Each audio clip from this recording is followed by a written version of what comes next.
पश्चिम बंगाल में जिस दिन चुनाव के नतीजे सामने आ रहे थे उसी दिन मैंने कहा था और उसके बाद में फिर दोबारा से चुनाव हुआ और उस दिन मैंने फिर कहा और उसके बाद में जब जब मैंने पश्चिम बंगाल का और जब जब मैंने फाल्ता सीट का जिक्र किया हर बार मैंने कहा कि जहांगीर खान वो अपनी सीट बहुत बुरी तरह से हार जाएंगे।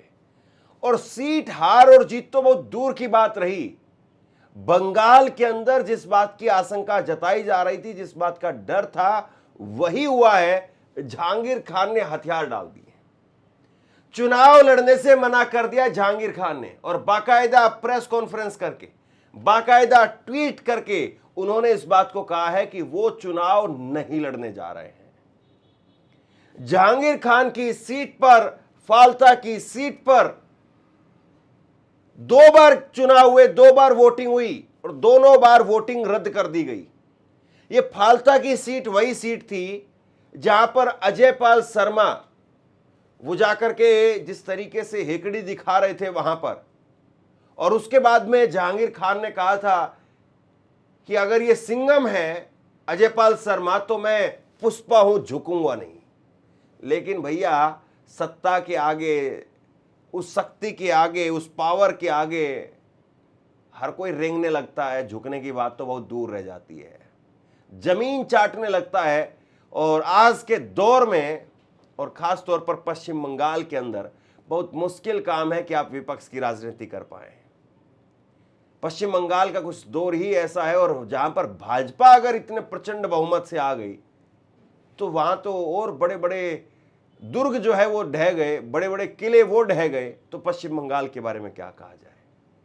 पश्चिम बंगाल में खबर सामने आई और ये खबर जैसे ही सामने आई मैंने कहा कि भाई हमने जहांगीर को लेकर के कई बार जो है वो हमने जहांगीर को लेकर के कहा है और मैंने बार बार कहा है, आप अगर मेरी लगातार खबरें देखते हैं तो आपको याद होगा, मैंने कहा था कि जहांगीर खान जो है भूल जाइए अब, और ये पुष्पा और सिंघम ये सिर्फ फिल्मी डायलॉग हैं, कुछ नहीं बचता है।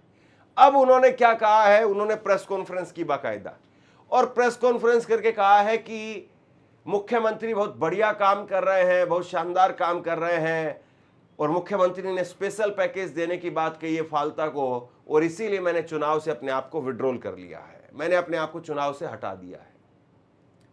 अब जिनको लग रहा हो कि ये बीजेपी का नया मॉडल है तो उनके लिए मैं बता दूं कि आप गलत हैं। ये बीजेपी का कोई नया मॉडल नहीं है। 2024 के चुनाव में भी इसी तरीके से, आपको याद होगा कि मुकेश दलाल वो निर्विरोध तरीके से भाजपा की सीट पर चुनाव जीत गए थे और उनकी सीट पर जितने कैंडिडेट थे सबने अपना पर्चा वापस ले लिया था। ऐसे ही मध्य प्रदेश के अंदर हुआ और मध्य प्रदेश की सीट पर भी कांग्रेस के उम्मीदवार और बाकी जितने उम्मीदवार थे सबने अपना पर्चा वापस ले लिया था। इंदौर की बात मैं कर रहा हूं और अक्षय कांति बम वो बीजेपी के अंदर उल्टा शामिल हो गए थे। कांग्रेस के जो उम्मीदवार थे वो बीजेपी में शामिल हो गए थे।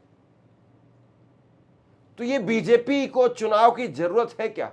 ईवीएम मशीन, एसआईआर, फलां, ये वो, इधर उधर, जैसे तैसे, ये तो बहुत बाद की चीजें आती हैं। पहले बीजेपी की जो महारत है वो इस तरीके की है कि भैया चुनाव नहीं लड़ने देंगे सामने वाले को। अभी आप कहेंगे कि भैया इसमें बीजेपी कहां से आ गई, सामने वाला चुनाव नहीं लड़ रहा है। तो आपको लगता है कि इतनी भोली है जनता कि जो जहांगीर खान 3 दिन पहले कह रहा था कि झुकूंगा नहीं, 3 दिन पहले मतलब चुनाव के समय पर, अभी 4 मई को तो नतीजे आए हैं, आज 18 मई को मैं खबर पढ़ रहा हूं, 14 दिन हुए हैं, वो कह रहा था झुकूंगा नहीं मैं, और झुकूंगा नहीं अब रेंग रेंग करके जमीन चाटते हुए कह रहा है कि साहब मैं चुनाव नहीं लड़ूंगा। मुख्यमंत्री ने राहत पैकेज का ऐलान कर दिया, ये कर दिया, वो कर दिया। इसको भी छोड़िए आप, मैंने पश्चिम बंगाल को लेकर के, पश्चिम बंगाल में बीजेपी वहां पर टीएमसी के प्रवक्ता रिजू दत्ता, उनका एक वीडियो आपको दिखाया था। रिजू दत्ता ने भी आईपीएस अजय पाल शर्मा, उनको कहा था कि इनको घसीट करके लाएंगे, ये जहां होंगे इनको छोड़ेंगे नहीं, एफआईआर करवाएंगे, ये कर देंगे, वो कर देंगे, ऐसा कर देंगे, वैसा कर देंगे, दिस दैट दिस दोज सब कुछ लगा दिया था उसने। और उसके बाद में जैसे ही चुनाव खत्म हुआ वो सारा दिस दैट दिस दोज सब भाग गया। फिर उसके बाद में एक वीडियो जारी की और वीडियो जारी करके कहा कि भैया मैंने ऐसा कुछ नहीं कहा, मैं तो कहना भी नहीं चाहता था, मुझे तो टीएमसी के दफ्तर से ऐसा कहने के लिए कहा गया था। हालांकि वो एक भी स्क्रीनशॉट नहीं दिखा पाए कि टीएमसी के अंदर किसने कहा था कि इतनी दिस दैट दिस दोज का आपको करनी है। इतना बोलने के लिए किसने आपको कहा था? पार्टी लाइन होती है, पार्टी लाइन यही होती है कि भैया अगर कोई अधिकारी, कोई नेता, कोई अगर गलत बोल रहा है, आपकी पार्टी का नुकसान हो रहा है, तो जाहिर सी बात है पार्टी लाइन के हिसाब से आपको स्टैंड लेना होता है। लेकिन पार्टी लाइन में कहीं पर यह नहीं लिखा होता कि आप ये कहेंगे कि हम उसको घसीट देंगे, हम उसका नाम दर्ज करवा देंगे, ये करवा देंगे, वो करवा देंगे, बाद में माफी मांगनी पड़ी।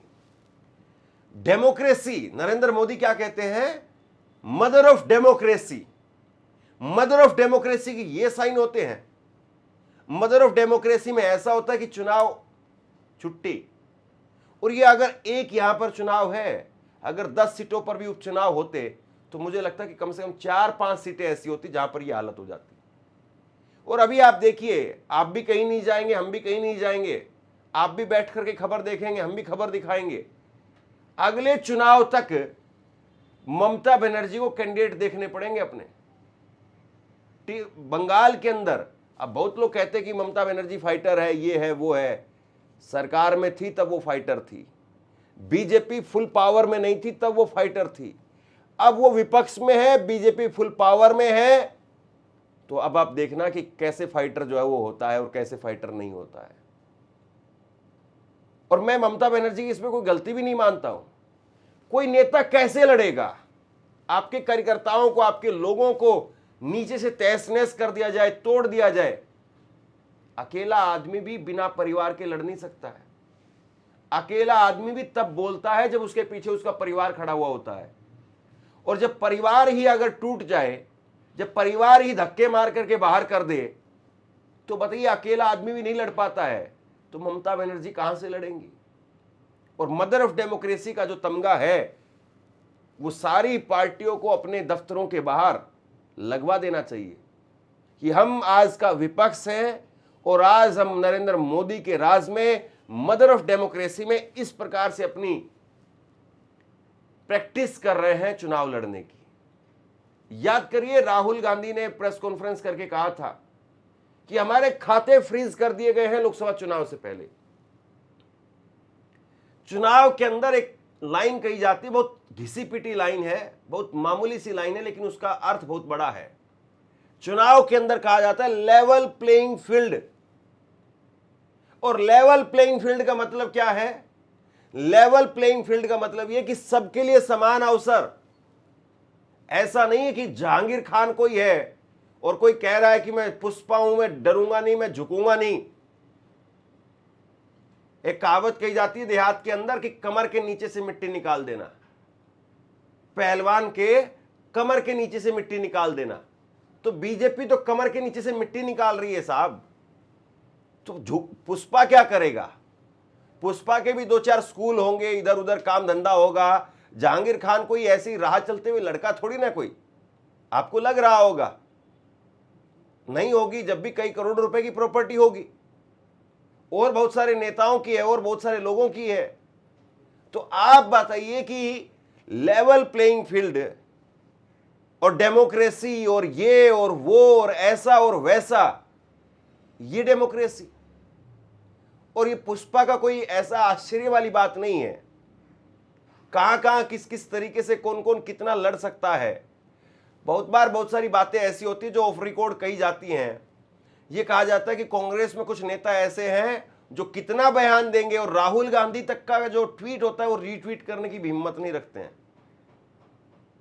ये मैं आपको बता रहा हूं, अनऑफिशियल जो बातें कही जाती कई नेताओं को लेकर के, उनका नाम लेकर के कही जाती है कि फला फला है तो कांग्रेस के नेता, लेकिन उनके अंदर अगर राहुल गांधी पर्टिकुलर, अगर अंबानी, अडानी या कुछ और ऐसा नाम लिख करके अगर ट्वीट कर दे तो रीट्वीट नहीं कर पाएंगे वो।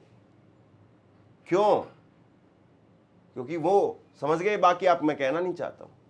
तो कुल मिलाकर के लोकतंत्र का जिस तरीके से आज के वक्त में जो कुछ हो रहा है वो सबके सामने है, और ये जो चीजें हैं ये तब आपको याद आती है जब आप विपक्ष में हैं। कल बीजेपी विपक्ष में जाएगी तो बीजेपी को भी ये चीजें देखनी पड़ेगी। और मत भूलिए इस बात को, बीजेपी के नेता जीवीएल नरसिम्हा राव क्या कर रहे थे? वो किताब लिख रहे थे। एलके अडवाणी क्या कर रहे थे? वो किताब लिख रहे थे। किस बात पर किताब लिख रहे थे? ईवीएम पर किताब लिख रहे थे, ईवीएम मैन्युफैक्चरिंग पर किताब लिख रहे थे। क्यों लिख रहे थे? आज वो ईवीएम कहां गई बताइए जरा आप। तो जो ढांचा है उस ढांचे को बचा रहने दीजिए। वो ढांचा तब याद आता है जब आप विपक्ष में जाते हैं, तब प्रेस कॉन्फ्रेंस याद आती है। अब देश भर में प्रेस कॉन्फ्रेंस को लेकर के बखेड़ा खड़ा हुआ है कि मोदी जी बिना सवाल जवाब दिए जो है क्यों निकल गए वहां से, इसको लेकर के बात हो रही है। और यही मोदी साहब और यही बाकी नेता थे। ऐसा थोड़ी ना है कि नरेंद्र मोदी कोई जन्मजात जब से नेता बने तब से बिना प्रेस कॉन्फ्रेंस वाले नेता है। अरे छोड़ दीजिए साहब, इनकी भी प्रेस कॉन्फ्रेंस है, होती थी पहले प्रेस कॉन्फ्रेंस। बाद में धीरे धीरे इनको गुजरात के अंदर विपक्ष ऐसा मिला बिल्कुल सफाचट, देश के अंदर विपक्ष ऐसा मिला बिल्कुल सफाचट। तो नरेंद्र मोदी जी की गलती कहां है बताइए आप? कोई भी नेता हो, और अक्सर कहा जाता है कि सरकारों के अंदर एक तानाशाही होती है, और सरकारों पर कंट्रोल अगर विपक्ष का खत्म हो जाए तो हर नेता वो इसी तरीके से वो बिहेव करने लगता है। इसमें नरेंद्र मोदी अलग नहीं है। कल को अगर राहुल गांधी नरेंद्र मोदी की जगह पर हो, राहुल गांधी को इतना पावरफुल मैंडेट मिले, राहुल गांधी की मीडिया से लेकर के और दूसरी जगह पर मैं नाम नहीं लेना चाह रहा हूं, आप समझ जाइए कौन सी जगह पर, अगर हर जगह पर अगर इतनी पकड़ हो जाए तो फिर बताइए राहुल गांधी क्या करेंगे? आपको लगता है कि राहुल गांधी भारत जोड़ो यात्रा करेंगे फिर? अरे छोड़ दीजिए साहब, ये सारे काम जब विपक्ष के काम होते हैं और विपक्ष में जब वो हैं तो आज वो कर रहे हैं। फिर उसके बाद में राहुल गांधी का भी वही आएगा, रात को 8 बजे टीवी पर संबोधन, और आप बैठ करके सुनिएगा। हंसी की बात नहीं है। डेमोक्रेसी, उसमें चुनाव, ये कहा जाता है कि चुनाव जो है वो डेमोक्रेसी होने की प्रैक्टिस है। सबसे पहला जो है वो काम ये है कि कहीं पर चुनाव होते हैं। मैं कल एक वीडियो देख रहा था जो कुछ नॉर्वे में हुआ, और नॉर्वे की एक वीडियो तो सब वायरल हो गई। नॉर्वे के अंदर वो क्लिप तो वायरल हो गई जहां पर वो पत्रकार हेली लिंग वो सवाल पूछती है और नरेंद्र मोदी साहब चले जाते हैं, वो तो वायरल हो गई। लेकिन उसके बाद में वो केवल 28-20 सेकंड का जवाब देने के लिए 13 मिनट खर्च कर दिए भारतीय जो राजनयिक थे वहां पर। और मैं बड़ा हैरान रह गया, मैंने पहली बार उनको देखा जो जवाब दे रहे थे। वो साहब इतना एग्रेसिव होकर के जवाब दे रहे थे, मैंने कई बार उनको सुना। और उन्होंने कहा कि हम भारत में लोकतांत्रिक देश हैं, हमने 1947 में देश की महिलाओं को वोट डालने का अधिकार दिया, और बहुत सारे देश ऐसे हैं जिन्होंने 10 को लगा दिए महिलाओं को वोट डालने का अधिकार देने में। यह बात उन्होंने कही। फिर उसके बाद में उन्होंने कहा कि हम डेमोक्रेसी हैं, हमारे यहां पर मौलिक अधिकार है, और इसका सबसे बड़ा जीता जागता उदाहरण यह है कि हमारे पास में एक कॉन्स्टिट्यूशन है, और हम जिस भी सरकार को चाहें तो चुन लेते हैं और जिस भी सरकार को चाहें तो विदा कर देते हैं। बड़ा जोर जोर से, एक तरीके से आवेश में तो खैर नहीं कहना चाहिए, लेकिन बड़े उत्साह के साथ में उन्होंने सारी बातें रखी। बड़ी अच्छी बात है, अपने पुरखों की विरासत को बड़े सम्मान के साथ में और बड़े अदब के साथ में सबके सामने रखना चाहिए। लेकिन साहब जो आज वर्तमान है उसको भी आप सामने रख पाएंगे? विरासत का तो आप गुणगान कर रहे हैं, 1947 का तो आप गुणगान कर रहे हैं, लेकिन क्या आज मौजूदा 2026 का, 2027 का, 2034 का, 2029 का आप इसी तरीके से बता पाएंगे? या उस वक्त में 2034, 29, 37, 27 कुछ बचेगा क्या?